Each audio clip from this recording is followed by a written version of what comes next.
Thank you, Mr. Speaker, sir. Mr. Speaker, sir, I'd like to thank the honourable member for his question.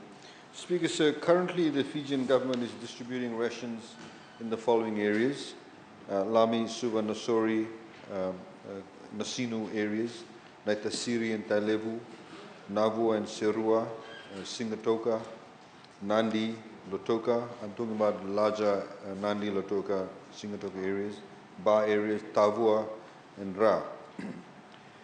So far, Mr. Speaker, sir, we spent around or more than $5 million in the supply of distribution of household packs.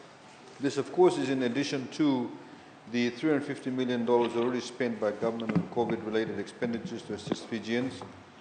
These include, of course, unemployment benefits, $205 million, $30 million in form of concessional loans, $32 million on the $90 payout, 2 rounds of $50 over $100 million, Fiji Police Force, RFMF, and all the other different agencies. We, of course, spent about $182 million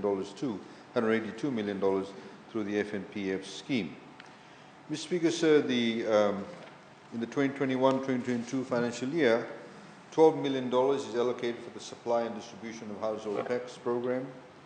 On 22nd June 2021, the government selected New World and Shop and Save supermarket to supply and distribute household packs containing groceries and other essential household items to cover the basic needs of Fijians within lockdown areas in home isolation.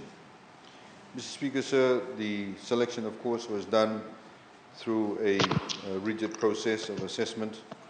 And subsequently, Mr. Speaker, sir, 2 other suppliers, because of the growth in the demand for household packs, have been selected, which is Consumer Stores and MEGG Trading Pte. Limited, for the supply of these ration packs.